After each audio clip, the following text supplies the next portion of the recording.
الله عليه وسلم صلى الله على محمد صلى. Kita muliakan Ainul Karam guru kita Ustaz Maulana atau Ustaz Jaka Cinta. Alhamdulillah beliau telah hadir di tengah-tengah kita. Mudah-mudahan dengan kehadiran beliau di kampung kita ini menjadikan kampung kita ini penuhi dengan keberkahan dari Allah Subhanahu wa taala. Bersama-sama kita hormati para segenap pengurus masjid dan yayasan Masjid Jami Nurul Iman, dan saya hormati seluruh jamaah yang hadir pada pagi hari ini. Baiklah, sebelum kita mulai kajian oleh Tuan Guru kita, marilah kita bacaan suratul Fatihah. Mudah-mudahan kajian kita di pagi hari ini dipenuhi dengan keberkahan dari Allah Subhanahu wa taala. Al-hazini wa ala kulli niyatin salihah wa ila hadratin nabi. Al-Fatihah. A'udzu billahi minasy syaithanir rajim. Bismillahirrahmanirrahim. Alhamdulillahi rabbil alamin arrahmanir rahim maliki yaumiddin. Iyyaka na'budu wa iyyaka nasta'in. Ihdinas siratal mustaqim. صراط الذين أنعمت عليهم غير المغضوب عليهم ولا الضالين آمين. Baiklah, marilah sama-sama kita dengarkan kajian subuh yang akan disampaikan oleh Tuan Guru kita pada Ustaz Ainul Karam, Ustaz Maulana, Ustaz Jaka Cinta. Selanjutnya kami persilakan. Sallu ala Muhammad. Bismillahirrahmanirrahim. Assalamualaikum warahmatullahi wabarakatuh.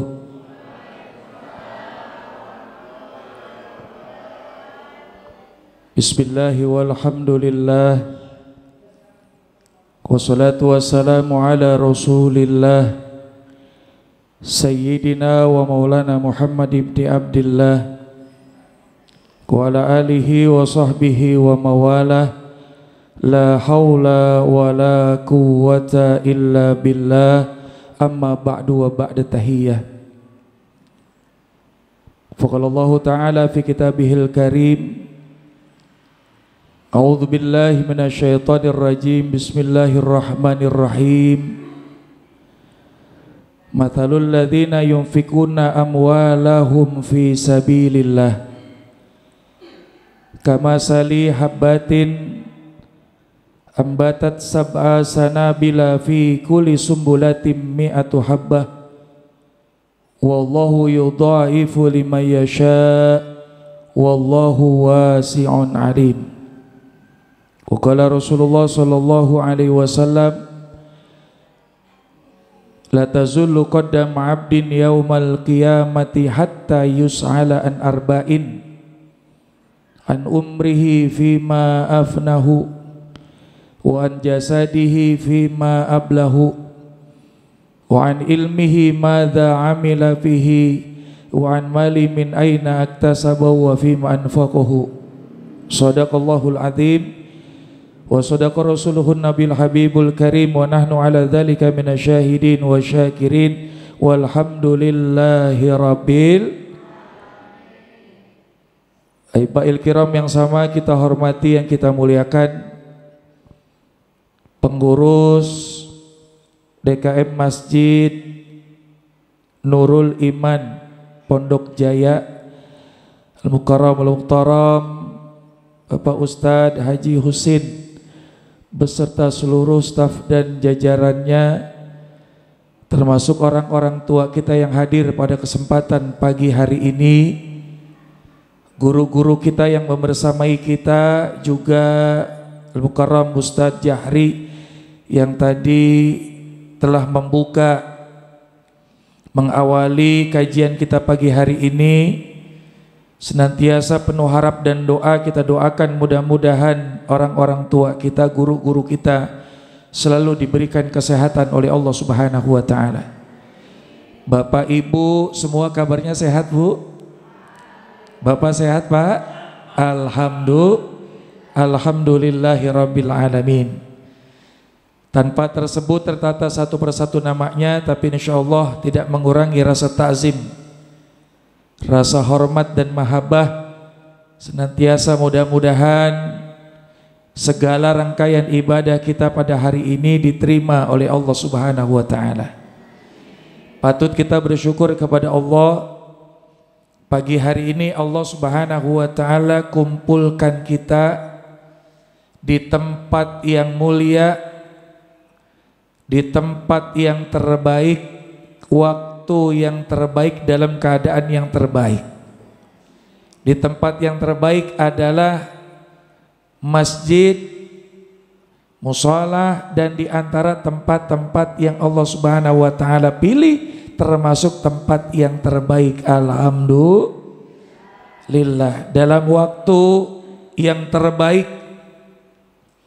Dan di antara waktu-waktu yang terbaik adalah waktu kita beribadah kepada Allah Subhanahu wa taala. Apalagi kita melaksanakan sholat subuh berjamaah. Alhamdulillah, sholat yang pahalanya utama, sholatul bardain.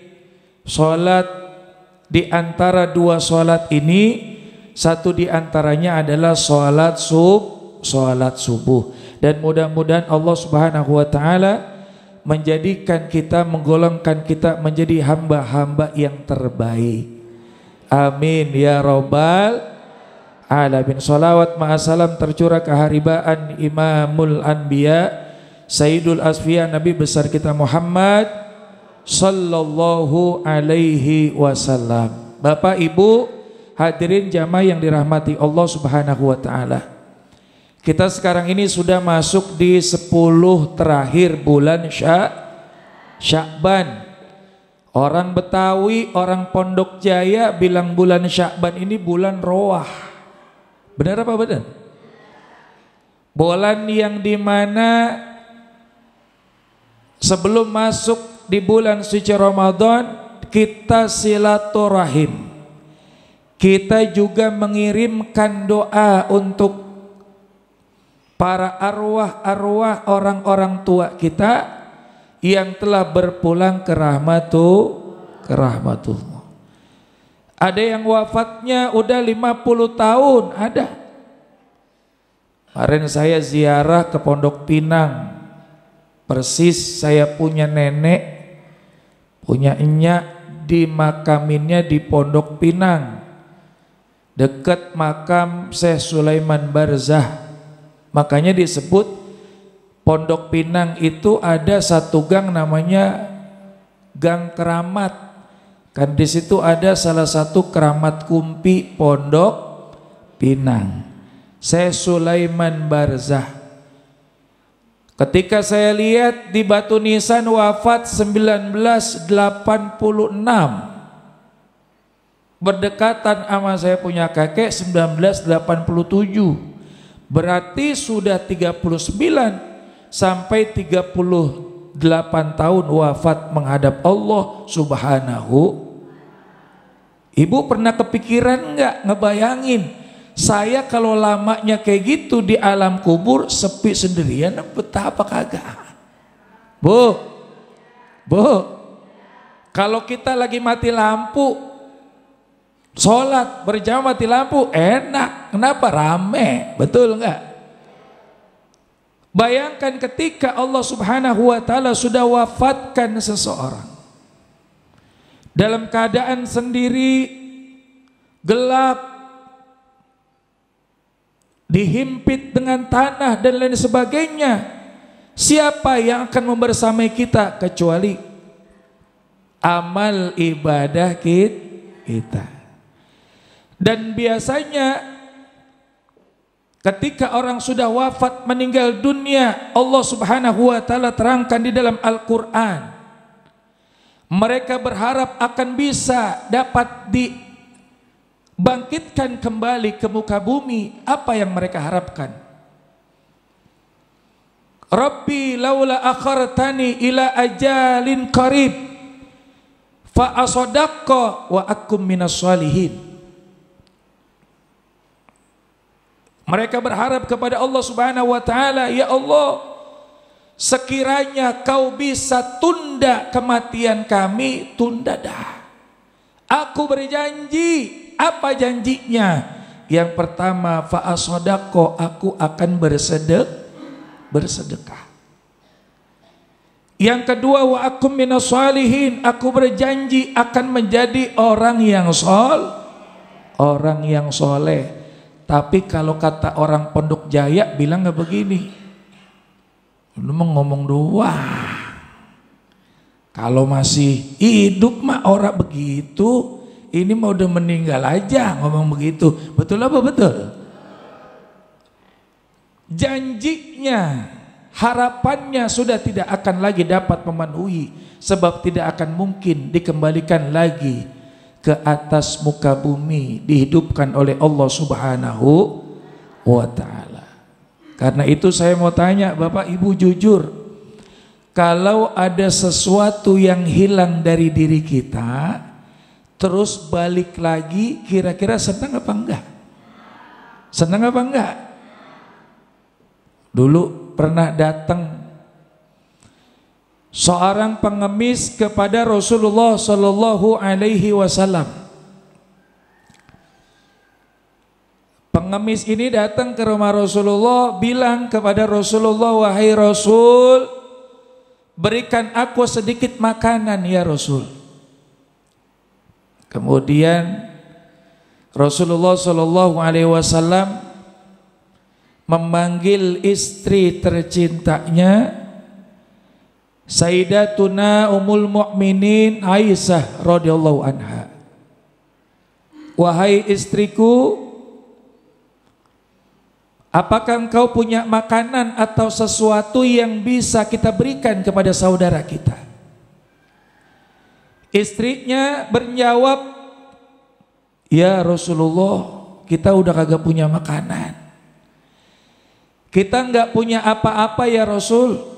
Kamu nggak punya makanan? Nggak punya. Atau sesuatu yang kita bisa berikan kepada saudara kita, biar dia pulang nggak ada sesuatu yang dibawa, kata baginda Rasul. Kita udah nggak punya ya Rasulullah. Karena apa yang sudah kita punya kemarin sudah kita berikan kepada orang yang lain. Oh kalau begitu, tolong ambilkan pakaian saya, kata baginda Rasulullah. Baik ya Rasul. Siti Aisyah kemudian mengambil apa yang diperintahkan Rasulullah, pakaiannya Rasulullah Shallallahu Alaihi Wasallam. Kemudian diberikan kepada baginda Rasul. Lalu kemudian Rasulullah berkata kepada pengemis tadi, saya hanya punyanya ini. Kalau ini bermanfaat silakan kau ambil. Pengemis tadi girang Pak, bahagia sangat luar biasa.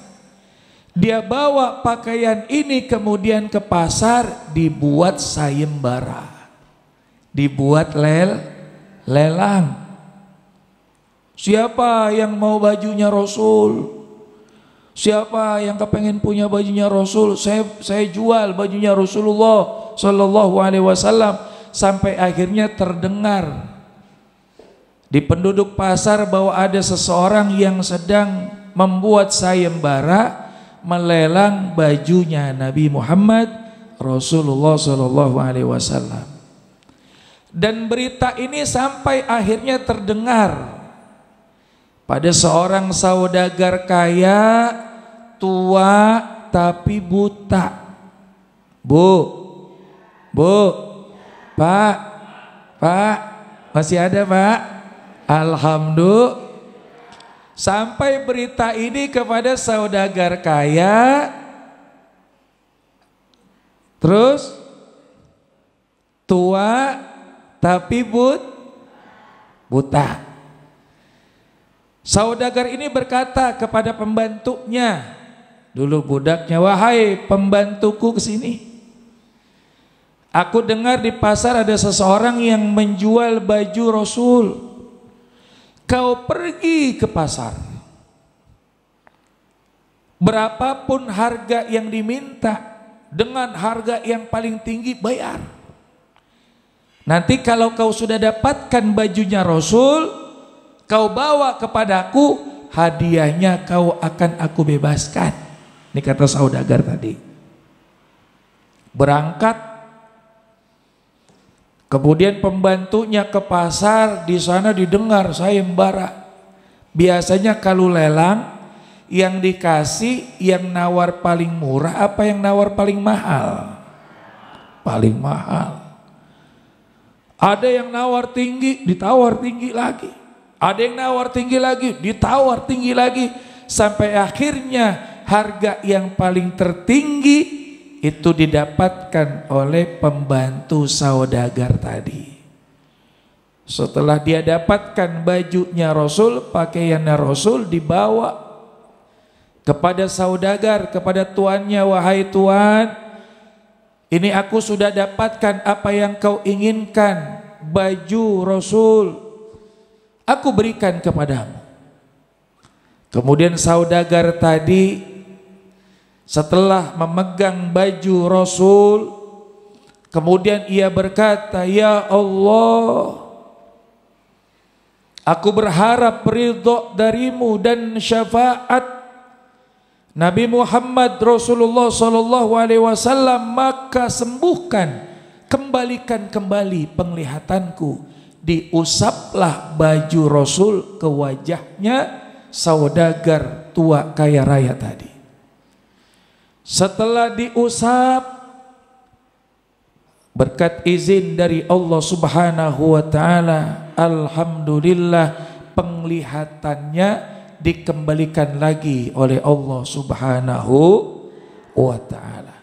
Girang, bahagia, sangat luar biasa. Terima kasih Pak.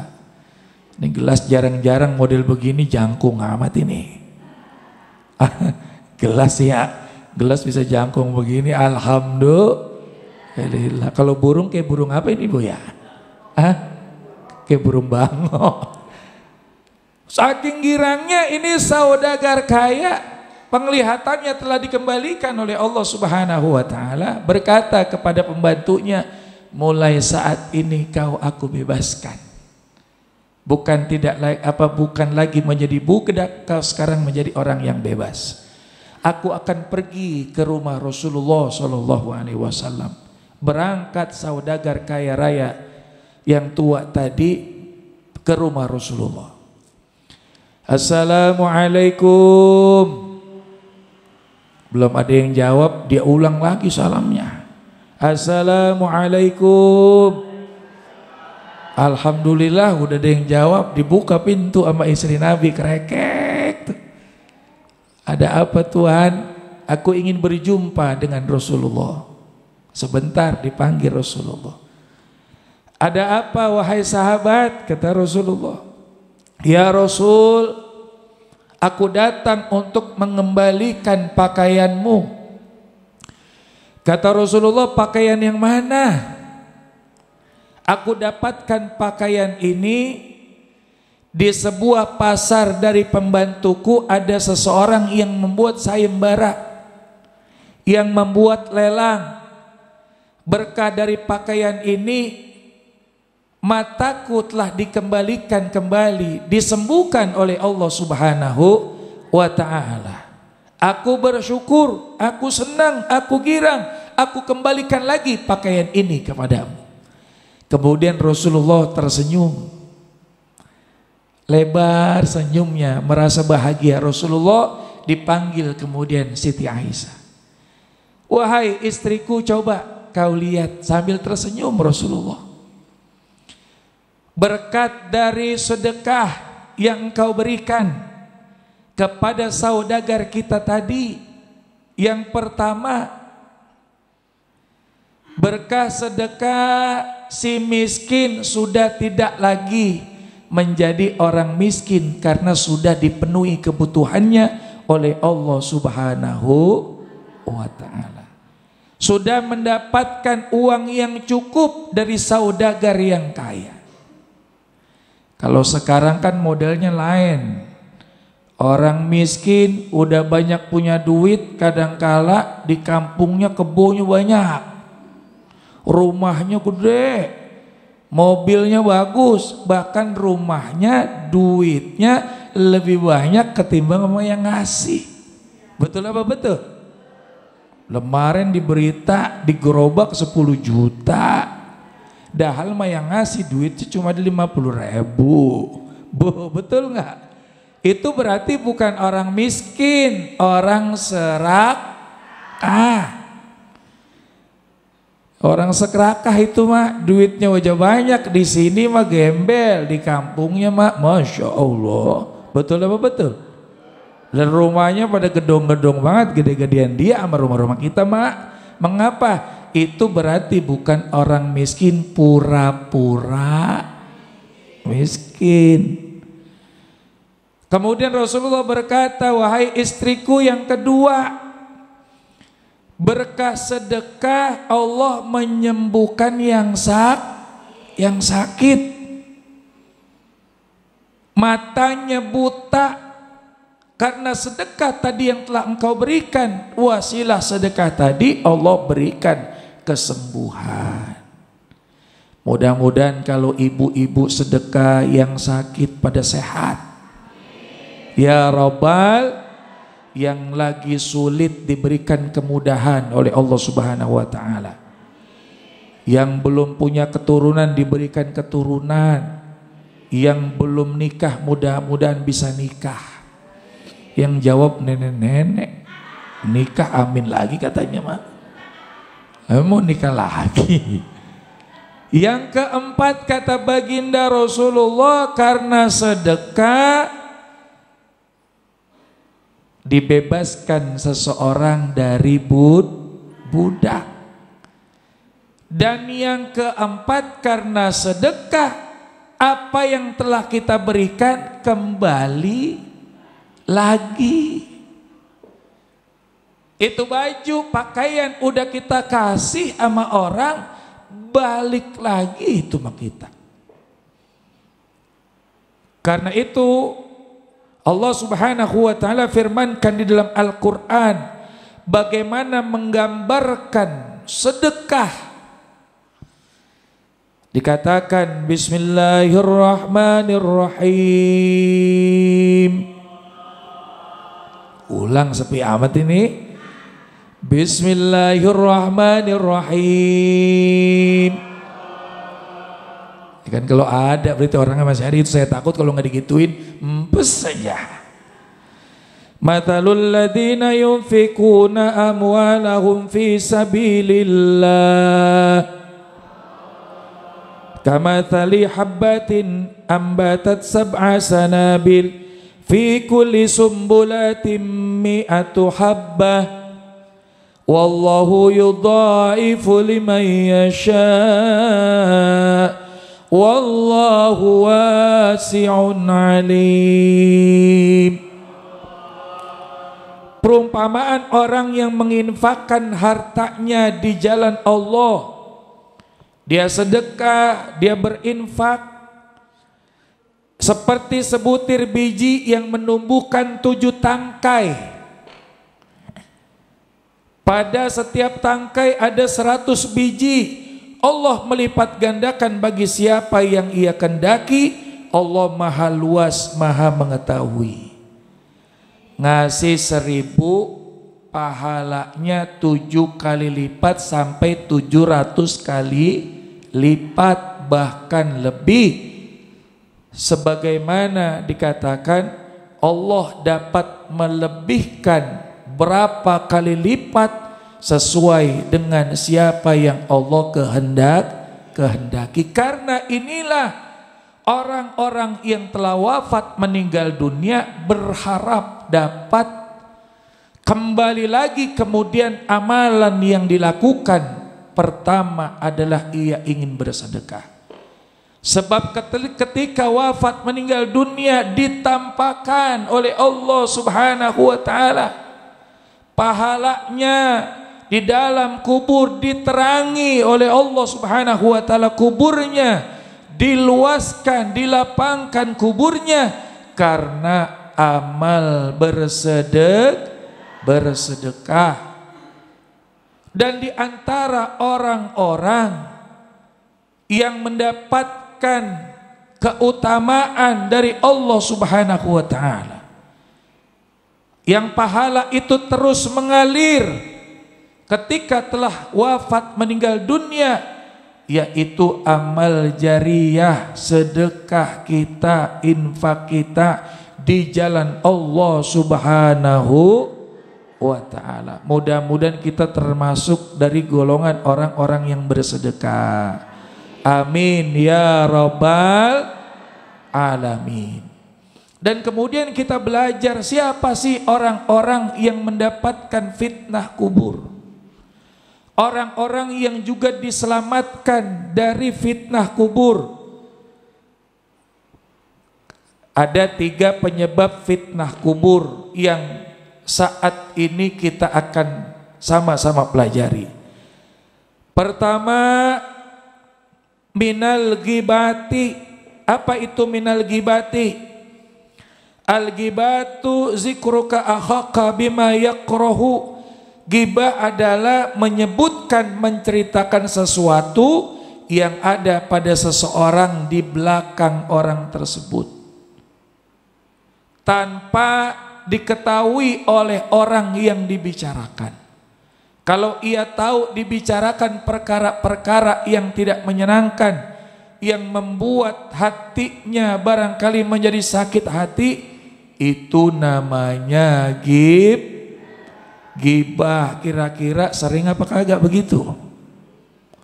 Kan biasanya kalau dosa mah bermodal. Mau berbuat dosa, misalnya dia berbuat zina pakai modal, mencuri pakai modal, kudu ada motornya dulu, dia pergi begal, banyak terjadi, ada modal. Tapi kalau dosa ghibah kagak pakai modal, ketemu berdua ngobrol kagak pugu lagu 1 jam sampai lebih kagak berasa. Betul apa betul? Dosa yang paling gampang dikerjain itu dosa ghibah. Padahal dosa yang tidak disadari oleh seseorang yang ada di alam kubur, ia merasa dosanya kecil, padahal berdampak besar ketika sudah meninggal dunia. Yang pertama. Yang kedua apa? 3 penyebab fitnah kubur. Wan namimati, adu domba. Satu ketika Rasulullah SAW melewati 2 kuburan. Lalu kemudian Rasulullah SAW menceritakan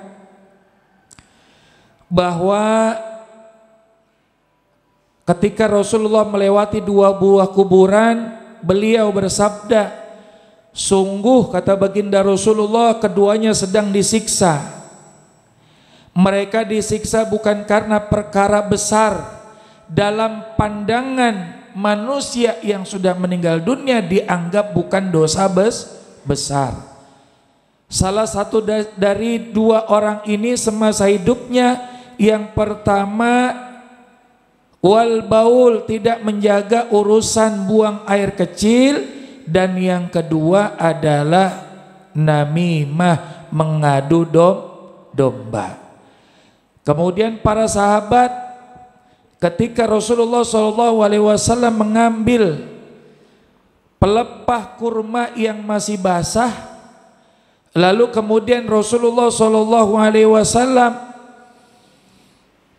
rotbatan fasaqoha nisfaini, beliau membelah menjadi 2, beliau tancapkan di atas masing-masing kubur, masing-masing 1 potong. Sahabat bertanya kepada Rasulullah, wahai Rasul, mengapa kau melakukan ini? Rasulullah kemudian menjawab, semoga mereka diringankan siksanya selama keduanya, atau selama kedua daripada pelepah kurma ini masih basah alias belum kering. Makanya sampai terjadi di kita, kalau kita lagi ziarah itu banyak di kuburan ada pohon Kamboja, betul enggak? Kalau pohon beringin mau gede, yang kecil-kecil pohon Kamboja, pohon apa lagi tuh? Dulu ada bobo tuh, bobo pohon apa bobo ya? Yang kalau kita masih kecil tuh kita cari itu, ya kita ambil, kita tancapkan dikubur. Lalu kemudian kalaupun nggak ada pohon, kita bawa kembang, kita guyur tuh, kita taburkan kembang bunga, guyurin sama air mawar. Mengambil dari pelajaran ini, kalau kembang itu masih basah, kembang berzikir kepada Allah. Apapun yang ada berzikir kepada Allah Subhanahu wa taala, selama daripada keduanya belum kering, semoga siksanya mereka diringankan oleh Allah Subhanahu wa taala. Yang kedua, yang ketiga, wal baul. 3 penyebab fitnah kubur adalah urusan buang air kecil tanpa kita tanpa kita jaga, kita tidak berhati-hati, kadang-kadang buang air kecil. Ya karena itu ada adab dan tata cara di dalam kita buang air kecil. Kemudian jamaah yang dirahmati Allah, singkat, apa yang kemudian penyelamat daripada fitnah kubur? Yang pertama diambil dalam kitab I'anatul Talibin, dijelaskan bahwa ketika mengambil tanah kubur, lalu ada yang kita baca sebagaimana dari Al-Imam Taqiyuddin, ayahnya dari Al-Faqih Abi Abdullah Muhammad Al-Hafidh, bahwa sesungguhnya Rasulullah SAW bersabda, barang siapa yang mengambil tanah kuburan dikala ia mau menguburkan mayit dan dibacakan surah Al-Qadar sebanyak 7 kali. Bismillahirrahmanirrahim. Inna anzalnahu fi lailatil wa ma adraka ma lailatul qadri khairum min alfi syahr tanazzalul malaikatu warruhu fiha biizni rabbihim min kulli salamun hiya hatta matla'il fajr. Dikatakan lam yu'azzib dzalikal mayit fil qabri, maka mayit tersebut diringankan siksanya di dalam kubur. Makanya kalau pas kita habis nyolatin kemudian kita nganter ke kuburan, itu tukang gali kuburan udah nyiapin tanah dibulet-buletin. Betul apa betul? Cuma masalahnya kalau kita tanya itu sama yang tukang gali, bang, iya itu tanah dibulet-buletin buat apaan? Abang baca apa kagak? Gua kagak tahu dah, bacanya mah kok gak ngerti, gua mah disuruh bulet-buletin ya gua bulet-buletin aja. Betul apa betul? Betul apa betul?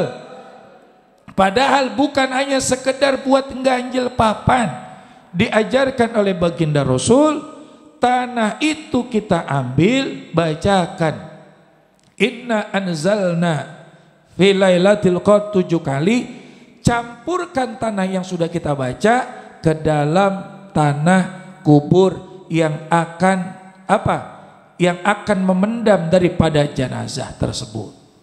Makanya kalau udah tahu kayak begini, kita lihat di masyarakat kebanyakan ramenya saat nyolatin, enggak sampai ke pemakaman. Betul apa betul? Sampai tempat di masjid udah selesai masing-masing, padahal sampai kita ke pemakaman kita ambil itu tanahnya, bacakan kepada orang terdekat kita, saudara kita, tetangga kita, kerabat kita. Kalau dia meninggal lebih dulu, kita bacakan lalu masukkan, campurkan ke tanah itu, maka kata baginda Rasulullah SAW akan meringankan daripada fitnah kubur. Makanya kalau udah tahu kayak gini kita bisa janjian, Bu, Pak, bisa janjian. Ntar kalau saya duluan jangan lupa ya bacain inna anzalna. Kalau ntar lu duluan gue yang bacain dah, mah nggak perlu pan duluan. Kemarin udah tahu ilmunya. Jadi kita bisa janjian, apalagi terkhusus yang meninggal dunia adalah kerabat-kerabat terdekat kita. orang tua kita, saudara kita, anak kita dan lain sebagainya. Itu yang pertama yang dapat menyelamatkan fitnah fitnah kubur. Yang kedua, dikatakan bahwa ketika memasukkan jenazah ke dalam kubur, kita tanggepin itu jenazah sambil membaca Bismillahirrahmanirrahim wa ala milati Rasulillah sallallahu alaihi wasallam. Ikutin sama-sama Pak. Bismillahirrahmanirrahim wa ala milati Rasulillah sallallahu alaihi wasallam. Itu pada saat kita nanggapin jenazah. Lalu kemudian jenazah itu dimasukkan ke dalam lahat atau liang yang sudah disiapkan. Yang ketiga adalah bagaimana ketika kelak kalau kita meninggal dunia, lalu kita berharap kita wafat dalam keadaan husnul khatimah dan jenazah kita, jasad kita tidak hancur dimakan tanah. Ijazah ini diberikan oleh Abu Ya Said Muhammad bin Alawi Al-Maliki. Kalau dia baca 4 kali ini ba'da salat, ya setiap selesai salat fardu dibaca 4 kali, maka insya Allah kelak Allah wafatkan husnul khatimah dan kemudian jasadnya tidak hancur dimakan tanah. Apa amalannya? Apa bacaannya? La ilaha illallah Muhammadur Rasulullah fi kulli lamhatin wa nafasin adada ma wasi'ahu ilmullah. Gitu. Ya ikutin sama-sama ya. Bismillahirrahmanirrahim. La ilaha illallah Muhammadur Rasulullah fi kulli lamhatin wa nafasin adada ma wasi'ahu ilmullah. Apa artinya la ilaha illallah? Tiada Tuhan selain Allah. Muhammadur Rasulullah, Muhammad adalah utusan Allah. Fi kulli lamhatin wa nafasin, setiap kedipan mata, hembusan nafas, dan sebanyak ilmunya Allah, kita telah berzikir kepada Allah Subhanahu wa ta'ala. Berapa banyak selama kita hidup sampai sekarang kita berkedip? Udah kagak kehitung Ustaz, banyak banget. Berapa banyak kita menghembuskan nafas dari hidung dan mulut kita? Apalagi itu Ustaz, udah kebanyakan. Berapa banyak ilmunya Allah? Masya Allah. Kulau kanal bahru midada li kalimati rabbi lana fidal bahru qabla an tanfada kalimatu rabbi walau ji'na bimislihi madada. Seandainya ranting-ranting dijadikan pena, lautan dijadikan tinta untuk menulis ilmu Allah, menulis nikmat Allah, maka tidak akan mungkin dapat menulis nikmat dan ilmu Allah. Dan dihadirkan semisal yang sama, lautan udah habis buat bakal nulis itu, jadiin tinta, udah habis ditambahin lagi semisal lautan yang sama, tidak akan mungkin karena begitu sangat luasnya kenikmatan dan ilmu dari Allah Subhanahu wa ta'ala. Satu kali kita berzikir la ilaha illallah Muhammadur Rasulullah fi kulli lamhatin wa nafasin adada ma wasi'ahu ilmullah, ba'da kita salat kita baca, maka insyaallah kita wafat dalam keadaan husnul khatimah. Amin ya rabbal alamin. Dan mudah-mudahan kita semua kelak nanti menjadi saksi bahwa kita termasuk daripada orang-orang yang ahli ibadah, orang-orang yang baik. Karena kesaksian bagi yang hidup itu teramat sangat penting bagi si mayit, karena selepas menjadi imam salat jenazah, biasanya sang imam berbalik kemudian bertanya, faya ayyuhal hadirun kaifa tashaduna ala hazil janazah. Wahai jamaah sekalian, bagaimana pendapat kalian tentang janazah? Lalu makmum menjawab, ahlul khair, ahlul khair. 3 kali kita ditanya. Ini sebagaimana diriwayatkan dalam sebuah hadis Rasulullah SAW. Satu ketika terakhir ya Bu ya, Bapak jamaah yang dirahmati Allah, ketika ada rombongan melewati dengan membawa jenazah, menyebutkan kebaikan-kebaikan jenazah, Rasulullah kemudian berucap wajabat, kata baginda Rasul. Lewat rombongan pertama, datang lagi rombongan kedua. Rombongan yang kedua terbalik, sedang menjelekkan keburukan jenazah atau perilaku yang pernah dilakukan selama hidupnya. Rasulullah kemudian menjawab wajabat, wajib baginya. Setelah lewat keduanya, Umar ibn Khattab radhiyallahu an bertanya kepada Rasulullah. Pertanyaan Sayyidina Umar menjadi ilmu bagi kita. Kata Sayyidina Umar, ma wajabat ya Rasulullah, apa yang dimaksud wajib ya Rasul? Aku dengar engkau menyebutkan 2 kali wajabat, apa maksudnya ya Rasulullah? Kemudian Rasulullah menjawab, wahai sahabatku, hada athnaitum alaihi khairan fawajabat lahul jannah, wa hada athnaitum alaihi syarran fawajabat lahun nar, antum syuhada Allahu fil ard. Wahai Umar, wahai sahabatku, itu yang kalian yang disebutkan daripada kebaikannya, maka wajib baginya masuk surga.